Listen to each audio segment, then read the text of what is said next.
নমস্কার, সৌভিক দাস বলছিলাম।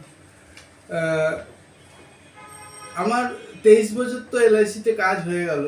তা নিজের লাইফে বলুন, অনেক এমার্জেন্সি পিরিয়ড বলুন, আমরা অনেক কিছু দেখেছি। যেমন আমি বলছি যে আমার বাবা যখন ভর্তি হলো, তখন ওই নোটবন্দি চলছে। তা যখন নোটবন্দি চলছে সেই মুভমেন্টে বিশাল চিন্তা। আমি নিউরোসায়েন্সে, কলকাতার নিউরোসায়েন্সে বাবাকে ভর্তি করাবো। রাত্রি তখন প্রায় 11:30 বাজে। হ্যাঁ, এমনিতে তো একটা মানুষ যখন ফ্যামিলির কেউ ভর্তি হয় তখন একটা টেনশন কাজ করেই।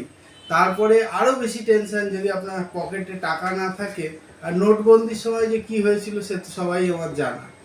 তা এরকম একটা পজিশন যে 11:30 রাত্রি, আর ওখানে ভর্তি হতে গেলে যারা যারা নিউরোসায়েন্সে গেছেন জানেন যে 40,000 টাকা আমাকে জমা করতে হবে। কিন্তু যেহেতু বাবার মেডিক্লেমটা করা ছিল, সেই জন্য জাস্ট আমাদের যে পুরো পেপার তার উপরে একটা লিখে দিল যে মেডিক্লেম ক্যাশলেস। আমাকে বন্ধু একটা টাকা জমা দিতে হয়নি এবং বাবা সুন্দরভাবে ট্রিটমেন্ট করে বাড়ি চলে এসেছিল। তো মেডিক্লেম, শুধু এটা একটা ছোট্ট ঘটনা বললাম।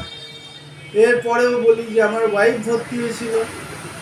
যখন ওয়াইফ ভর্তি হয়, প্রত্যেকটা বিকেলবেলা যখন আমি নার্সিংহোমে দেখা করতে যেতাম, মাথার মধ্যে একটাই চিন্তা কাজ করতো যে বিলটা কত হচ্ছে। কিন্তু যেদিনকে ছাড়া পাবে, সেদিনকে যখন ক্যাশলেসে ফুল অ্যাপ্রুভালটা এসে যায়, পুরো রিল্যাক্স করে দেয় মেডিক্লেম। প্রায় 1 লাখ টাকা বিল হয়েছিল মিশন মার্সি হসপিটালে আমার ওয়াইফের জন্য। এইগুলো তো আমার ফ্যামিলির ব্যাপার বললাম। কদিন আগে যেটা 6.5 লাখ টাকার একটা হার্টের অপারেশন হলো, উনি এত বড় পোস্টে কাজ করার পরেও, ঠিক আছে, 6.5 লাখ টাকার বন্দোবস্ত আমার হাত দিয়ে হলো। তারপরে একই ফ্যামিলিতে আবার 80,000 টাকা ওয়াইফের ট্রিটমেন্ট হলো, একটা টিউমার অপারেশন হলো।